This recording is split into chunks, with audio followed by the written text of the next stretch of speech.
Welcome to the Deeper Dive Podcast, brought to you by the OC Church of Christ. The Deeper Dive Podcast is about going deeper into God's Word, learning new insight, and taking a fresh look at the verses that impact our daily lives.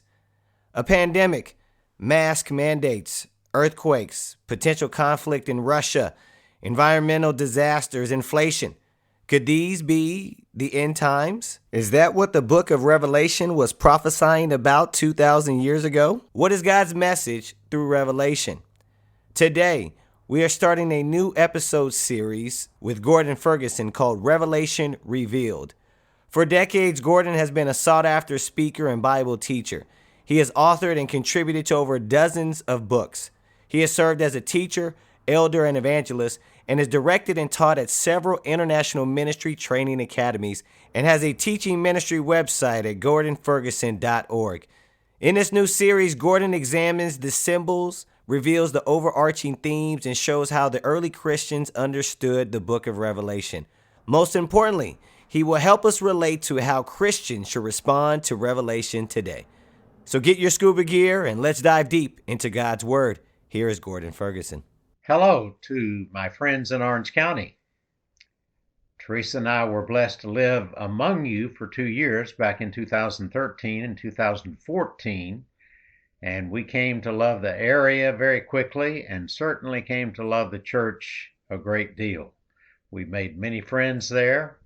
I've made several trips back then, since then rather, and it's certainly good to be able to share with you a number of lessons, podcasts we can call them, on a subject that I've studied a lot, but I feel like it's one that is very, very relevant right now. Marcel asked me to speak on the subject, and as we talked about it, we decided to call it Revelation Revealed. And that's simply the title presently of a book that's gone through several revisions, but at any rate, it is a practical exposition that I wrote a number of years ago and have updated some from time to time. But I want to do a lot more than simply focus on the book of Revelation. I think we need to look at a lot of other parts of the Bible using similar language and help give us a feel for what that kind of language involves. Why does God use it? What does he mean by it? We certainly right now are in a climate of high interest in what we often call the end times, the end ages, the end of the world. What is going on right now? Is it near the end? Is Jesus coming soon? Many questions come to mind. But at least the first 2 lessons in the podcast series will deal with the subject more broadly before we get to the book of Revelation. Now, I'm not surprised that there's a lot of interest in the topic right now. The more unsettled our world becomes, and perhaps the more unsettled our personal life becomes, the more we want to know about all things having to do with the second coming of Christ and the end of the world. Speculation about the end times is certainly at an all-time high, but it is nothing new. It's been taking place since the church was in its earliest days. For example, listen to what Paul wrote in 2 Thessalonians 2, verses 1 and 2. Quote, "Concerning the coming of our Lord Jesus Christ and our being gathered to him, we ask you, brothers and sisters, not to become easily unsettled or alarmed by the teaching allegedly from us, whether by a prophecy or by word of mouth or by letter, asserting that the day of the Lord has already come." End of quote. So there were a lot of things floating around even in the early church about the second coming, showing that they certainly misunderstood that. 1 Corinthians 15 deals with it as well. When we talk about the book of Revelation, the title itself comes from the word apocalypsis in Greek, and it simply means to reveal or to uncover. But the unique thing about this unusual book is that it reveals God's message in a different way through the use of symbols in symbolic or apocalyptic language, revealing type language, but revealing through the use of symbols. Such language is common in the Old Testament. So the early Christians with a Jewish background didn't find Revelation to be such a mysterious book as we do, and certainly because they understood it, they were able to help their brothers and sisters in the church with a Gentile background as the church got older. We often speak of Revelation being a mystery or mysterious and thinking we can't understand it. But the word mystery in the Bible, from mysterion, is the word that actually means to make something clear that wasn't known before. It meant something that couldn't be understood with human wisdom, but was something God was now making known. If you'd read Ephesians 3, where Paul uses the word mystery a number of times and explains that God has revealed the meaning of the gospel mystery through the apostles and prophets, you'll gain the idea that the mystery was something that couldn't be unknown, but is now being made known through his apostles and prophets. So Ephesians 3 is a great passage to study about God having something previously hidden that now he wanted to make perfectly clear. And so the idea of mystery being something that we can't possibly understand, that is not why God wrote the Bible, and certainly not the New Testament, including the book of Revelation. So, no matter how puzzled we might feel coming to Revelation initially and to other apocalyptic writings, God is not trying to hide the meanings from us. He is revealing them through the use of symbols. He wants us to understand this type of language just as much as he wants us to understand any other type of language that conveys his will for our lives and his work in the world. And so let's assume the best, that God wants us to understand, and therefore jump into our study with confidence. I want to begin by talking about apocalyptic language in the Old Testament. It was very commonly used, particularly in challenging times, to people going through persecution of one sort or another. And this type of language appeals more to the imagination and the emotion than to the intellect. And so it was designed to give encouragement and hope that God would deal with the enemies of his people. Most of the apocalyptic language with which the Jews were familiar was actually written during the intertestamental period, which was a time of great upheaval and persecution of the Jews. But it was also a time of renewed Jewish nationalism, beginning with the Maccabean revolt. And you can study that out some if you would like to. It's a very intriguing time of the Jewish history prior to the coming of Christ, in that 400-year period between the Old Testament ending and the New Testament beginning. A few examples in the Old Testament, just to give us an idea that this was common type of language. In Isaiah 13, he's giving a prophecy against Babylon, and so we find this symbolism. See, the day of the Lord is coming, a cruel day, with wrath and fierce anger, to make the land desolate and destroy the sinners within it. The stars of heaven and their constellations will not show their light, the rising sun will be darkened, and the moon will not give its light. Now, if you're not aware of how God is using that type of language, you could jump to the idea that this is the end of the world, but it is not. Now, it's the end of Babylon's world in some sense historically, but it is not the end of the world as we normally think of it. Isaiah goes on and speaks against the enemies of Israel with these words in chapter 34 and verse 4. He says, all the stars in the sky will be dissolved, and the heavens rolled up like a scroll. All the starry host will fall like withered leaves from the vine, like shriveled figs from the fig tree.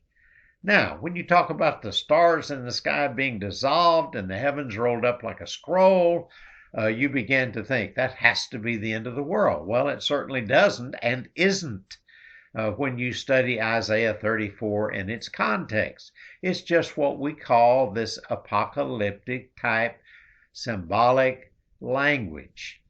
In Isaiah 19, he's quite clearly talking about Egypt, but he says, quote, a prophecy against Egypt. See, the Lord rides on a swift cloud and is coming to Egypt. The idols of Egypt tremble before him, and the hearts of the Egyptians melt with fear. And so many times in the Old Testament, you find a mention of God coming, but it is not a coming like the second coming of Christ, which is going to be literally true, but it is a coming in judgment. And so many times you find that analogy or that use of symbolic language, and you certainly are going to find it in the New Testament as well. Daniel is a book that I find really helpful in showing us more about apocalyptic language because he very specifically interprets it for us. So it makes it much easier. And he gives us several different chapters that deal with this. Of course, he also gives us chapters that are just straightforward, common use of language describing Daniel and his three friends, the lion's den, all the things that happened there, Daniel thrown into the fiery furnace, all of that. You find a number of things mentioned there that are just straightforward prose, but you also find this symbolic language, and he explains it very clearly for us. Many of us have studied Daniel 2 in what we call the kingdom study. We learn about when the kingdom or the church was established in Acts 2, but we learn about that by going back to the book of Daniel and going through chapter 2. It's a very interesting setting here. Nebuchadnezzar was the king of Babylon at the time. He had this dream of a giant statue made up of different types of metal. And no one could interpret that, but Daniel was one of the wise men serving the king. He had been taken into captivity along with 10,000 others, and he and several of his friends had been raised up and selected to be wise men to serve the king. And so Daniel was the only one that could interpret Nebuchadnezzar's dream, and he was given that interpretation directly from God, of course, and he passed it on to the king. And so the king had dreamed about this giant statue with different kinds of metal making it up. And so Daniel goes on to explain that the gold head represented Babylon. And then he says, after that, another kingdom will arise, and it had a silver chest and arms that represented the next worldwide kingdom, which was the Medo-Persian kingdom.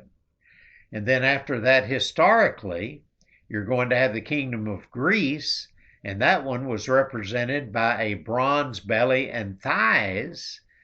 And we'll find more about the king of Greece, the kingdom of Greece, a little bit later. But then he goes on to the fourth kingdom, and that one was represented on the statue by legs of iron and feet of clay and iron mixed. And that represented the fourth tremendous kingdom of Rome. And he tells us during the times of that fourth kingdom, there would be a rock cut out by human hands. It would smash and destroy the statue. the empires of men, in other words, and become a mountain which would fill the whole earth. And he makes it clear that he is talking about the kingdom of God. And so historically, from the time of Daniel on, you would naturally be looking for God's new kingdom, for this new phase of a kingdom. He had an Old Testament kingdom, a physical kingdom, but he was going to establish a spiritual kingdom, which would be his ultimate kingdom, and that took place in Acts 2. And Jesus, of course, had a phase of the kingdom going in his earthly ministry, but then the new covenant came in with the coming of the events of Acts chapter 2 on the day of Pentecost, when the church was established. And so all of that is in Daniel 2, and many of us are familiar with it. But the point is, he takes something that you'd have a hard time figuring out and interprets it for us. Now, he's not done with it. He goes on a little later in chapter 7 and describes the same exact four kingdoms, but now he's not talking about a statue. He is talking about beasts or animals to depict the same four kingdoms. And that's important because we're going to find beasts representing aspects of Rome in the book of Revelation, which we'll explain when we get there. But at any rate, in Daniel 7, first you find a lion, and then a bear, and then a leopard, and finally just a terrifying beast without any animal designation. This beast had 10 horns, but a little horn came up among them and uprooted 3 of the first horns. And so the vision explains the horns as kings, and that will be done in Revelation. Horns will stand for kings, but of course they will be dealing with the kings of Revelation's day. Daniel is dealing with different kings because there were different kingdoms in force during that period of time and following. But we're talking about the same 4 kingdoms. We're talking about Babylon, we're talking about Medo-Persia, we're talking about Greece, and we finally are talking about Rome. And in Daniel 7, that really scary beast, the terrifying beast, was the empire of Rome. And so what we find in Daniel 7 is that the Ancient of Days took the throne and took over the world, showing the coming of God's spiritual kingdom, just as it has happened in Daniel 2. So Daniel 7 describes the same thing in different symbolic terms, but he interprets it for us. Now Daniel 8 covers the same ground, except he goes into different details. He goes into the kingdom of Greece in more detail, because it was during that kingdom that God's people, the Jews, that nation, was undergoing a lot of persecution by kings that were connected with the nation of Greece. And so in Daniel 8, it begins with a ram having 2 long horns, one longer than the other, Medo-Persia. Then a goat with a prominent horn attacked and destroyed the ram. The ram was Medo-Persia. The goat was Greece, at the height of Greece's power, in this case, the goat. The prominent horn was broken off and replaced by 4 other horns.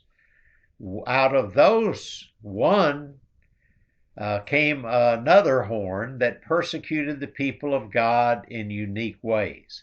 And so what happened is when Alexander the Great died, then his kingdom, the Greek Empire, was divided into 4 different parts, and those parts were taken over and governed by 4 generals who had served under Alexander the Great. And it said out of one of those horns came the persecution of God's people in some unique ways. And that was during that intertestamental period, but it played a big part in the history of that time for the Jewish nation. And so he goes into more detail there. This time the world empires are named. Medo-Persia, as I said, then the goat was Greece. The horn broken off led to the Greek kingdom being divided among Alexander's 4 generals. And one of those was called here the Master of Intrigue. And he was the one who would desecrate temple worship. It would be an abomination. It would be an abomination of desolation. And that terminology is used there, and it would be used again in the New Testament, the abomination of desolation, except it's talking about 2 different historical events. Just like the nation was desecrated, the kingdom was violated in some very severe ways, such as offering a pig on the altar back during that intertestamental time. You had in the New Testament what is called an abomination of desolation, but that refers to the destruction of Jerusalem and the temple in Jerusalem by the nation of Rome in AD 70. So similar terminology, similar symbolic language, but used to apply to the age of Christians being persecuted rather than the Jewish people being persecuted some hundreds of years before. I will mention, since I've raised the question of Daniel, I will mention that rather than trying to give you an exposition of it, I just wanted to use some of the symbolism from it and to show you that it's used that way and that God here gives the interpretation of it in a number of cases. I will mention a book by John Oakes, a commentary on Daniel that he wrote a number of years ago. It is still available from Illumination Publishers, IPI. John and I are very good friends. He asked me to write the foreword for that book many years ago, which I did, and I was very excited when I read the book. John was a science teacher at the time, and I didn't expect quite the knowledge that John had, the in-depth knowledge of the book of Daniel. It is a very good commentary. It is, in fact, on my shelf. It is my go-to commentary on the book of Daniel, and I certainly highly recommend it. But my point is that when we come to the book of Revelation, for the Jewish Christians, and of course the early church started with only Jews for a number of years before Cornelius and his family got converted, and later many Gentiles. But you had that Jewish background of the early church, and they were familiar with the Old Testament. They were familiar with a number of other writings that took place during the intertestamental period, which are not in the Bible, but they used this language, this symbolic language, in order to give people hope and to tell them in so many words that the enemy would ultimately be destroyed and their cause would be exalted.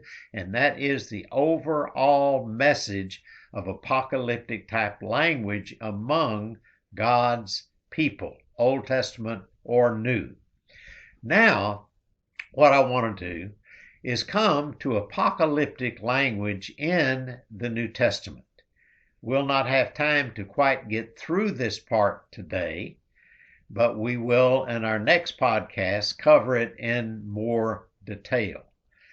But outside the book of Revelation, there's not a lot of symbolic language in the New Testament, except in one particular place, and that is in the gospel accounts. You find a rather long section in chapter 24 of Matthew, and those same symbols are used, meaning the same thing. It's actually parallel versions of it in both Mark and Luke. Now, I'm glad we have three accounts because we only read Matthew 24 normally, and you have to remember that Matthew 24 was written to mainly a Jewish background audience. And so he's going to very freely use this highly symbolic language because people with that background understood it. When you get to Mark, he's writing to more of a Roman audience, and he's coming from a certain vantage point to the Roman mindset. And then you get to Luke, and he's a Gentile writer to start with, the only Gentile writer in the New Testament. And Luke not only is a Gentile, but he is very specifically writing to a Gentile audience. And so he breaks things down in much more common language than Matthew does and even Mark does. And so Matthew is very Jewish in its apocalyptic use of language. Then Mark is less so, and less in detail also, because Mark is a short book. It was written for that Roman mindset of action. And so it says immediately this, and immediately that, and immediately this, many, many times in Mark, because he's moving fast. He's dealing with people, I think a lot like we have today, people with short attention spans when it comes to reading. And so he went rather fast through his short book. Luke is a much longer book and more in detail, but it's written with much less of a Jewish feel and much more of a normal feel that the Gentiles would have. And so when we compare the three accounts, in Matthew 24 and in Mark 13 and Luke 21, we are going to find some answers to what might give us the wrong concept in Matthew 24. And so we will start, though, with Matthew 24, and I want to read quite a long section from it. Now, the setting of this is that Jesus was in the temple area with the apostles. He noticed this widow who gave the last 2 coins that she had. And he called attention to her and said she has outgiven them all because she gave her very last bit of money, whereas all the rich people were giving out of their riches and they had plenty left after they gave. And he says she has outgiven them all. She made a true sacrifice, in other words, whereas they just gave an offering. And so let's pick up in Matthew 24. It says, Jesus left the temple and was walking away when his disciples came up to him and called his attention to its buildings. Do you see all these things? He said. Truly I tell you, not one stone here will be left on another. Every one will be thrown down. As Jesus was sitting on the Mount of Olives, the disciples came to him privately. Tell us, they said, when will this happen? What will be the sign of your coming and of the end of the age? The old version says the end of the world. Jesus answered, watch out that no one deceives you, for many will come in my name claiming I am the Messiah and will deceive many. You will hear of wars and rumors of wars, but see to it that you are not alarmed. Such things must happen, but the end is still to come. Nation will rise against nation and kingdom against kingdom. There will be famines and earthquakes in various places. All these are the beginning of birth pangs. Then you will be handed over to be persecuted and put to death, and you will be hated by all nations because of me. At that time, many will turn away from the faith and will betray and hate each other. And many false prophets will appear and deceive many people. Because of the increase of wickedness, the love of most will grow cold. But the one who stands firm to the end will be saved.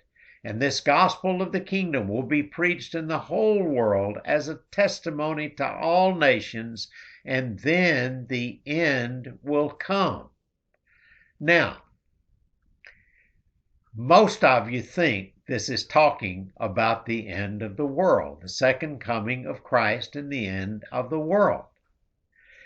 Now, let's go back to the context. Jesus has just praised this woman who gave the last of the money that she had. He was praising her.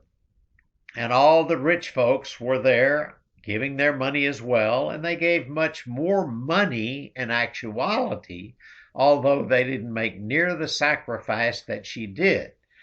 Well, the disciples were a little disturbed by the comparison, and so they showed Jesus the buildings. Look at this temple, how majestic it is. Lord, you've got to realize this was built by rich people, not poor widows.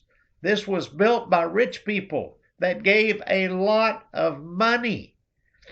In other words, they were basically chastising Jesus for putting down the rich people, because in their mind, they owed the existence of the temple to the rich folks. Jesus said, yeah, you're impressed with all these things, but he said, there's not going to be one stone left. It's all going to be torn down. And so the things that men delight in, it's going to be torn down. And so they say, well, wait a minute. When will this happen? What will be the sign of your coming and the end of the age? Or as the King James says, I think, the end of the world.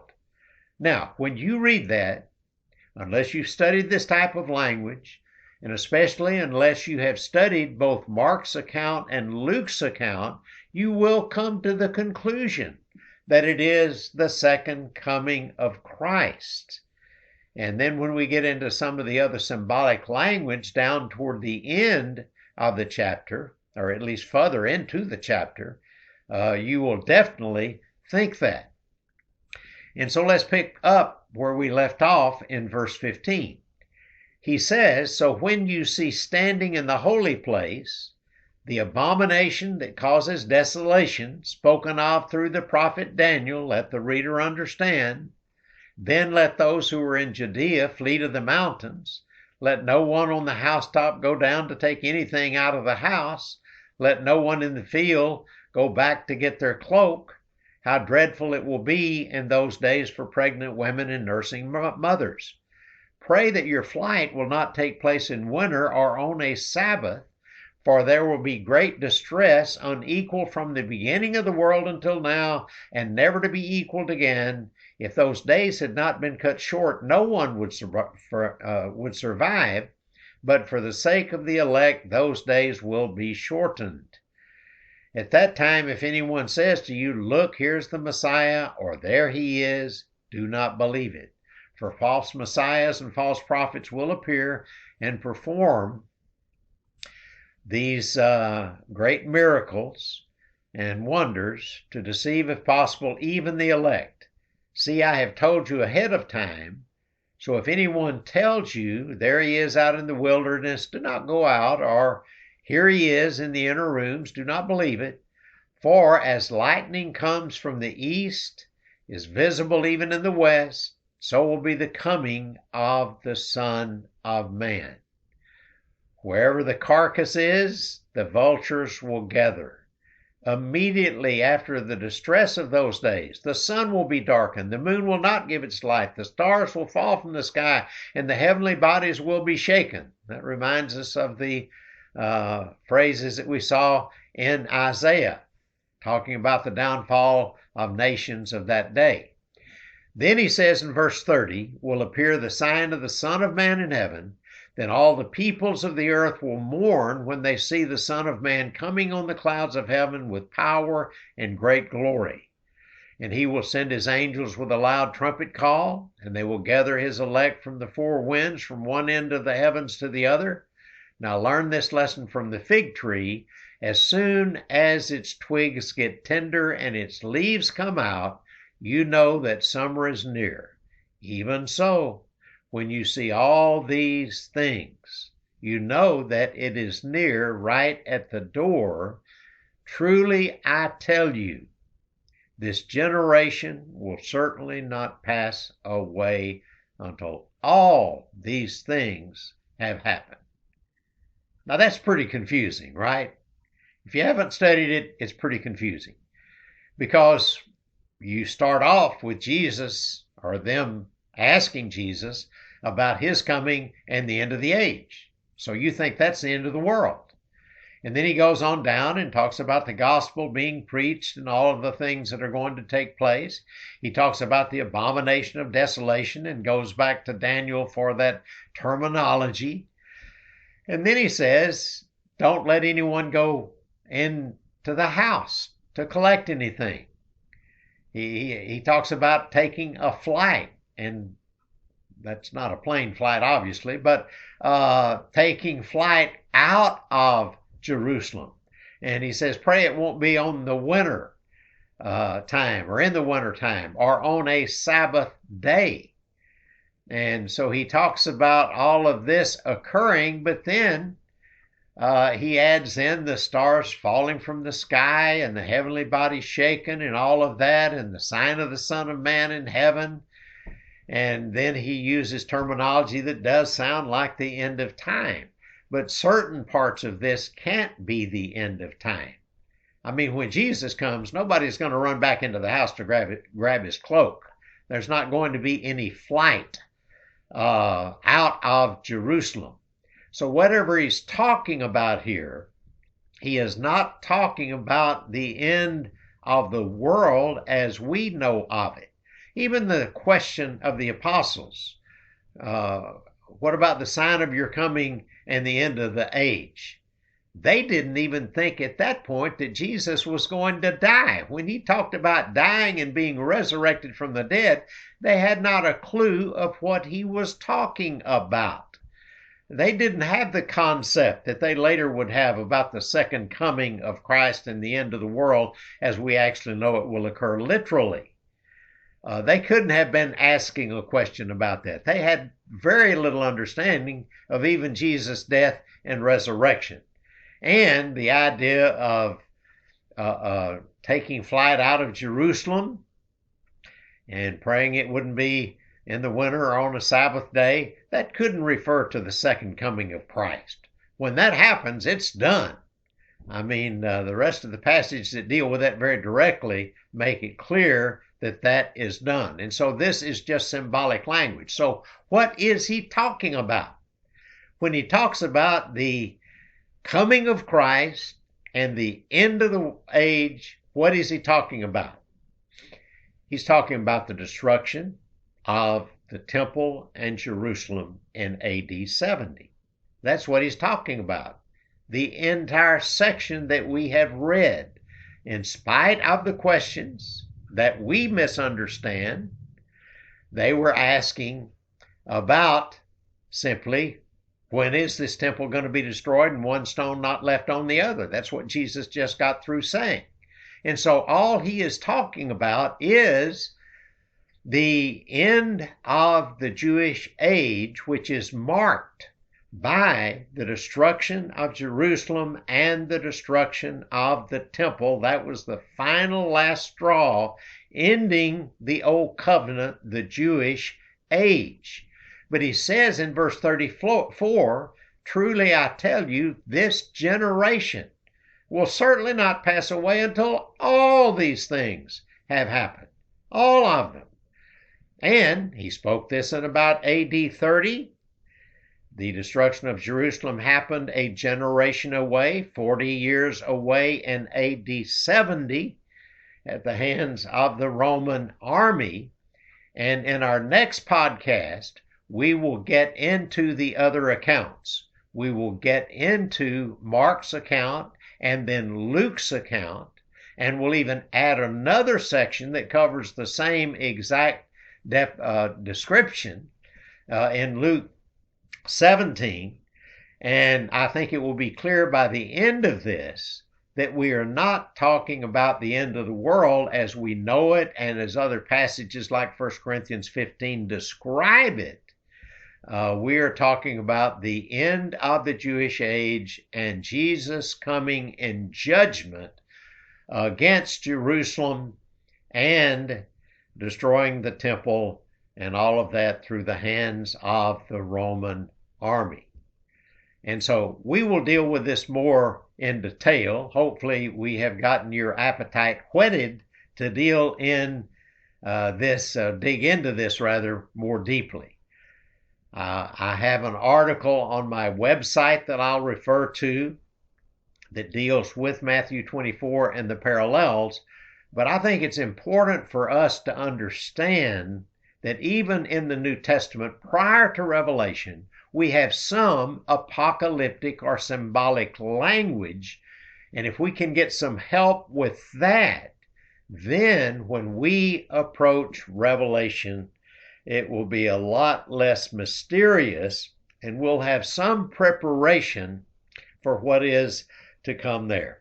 So let's end podcast 1 here, and we will be back next week with podcast number 2 and deal with Mark and Luke, and we will understand from them much better what Matthew 24 is actually saying. So God bless you. I'll sign off now. We'll talk more next week. Thank you, Gordon, and thanks for listening to Deeper Dive by the OC Church of Christ. To conclude our Revelation Revealed series, we will have a Q&A with Gordon about the book of Revelation. If you would like to submit your question, please email us at occhurchofchrist@gmail.com or message us on social media.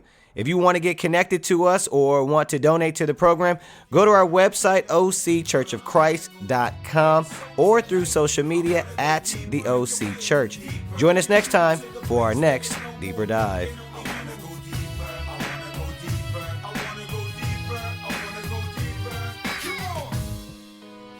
So there it is.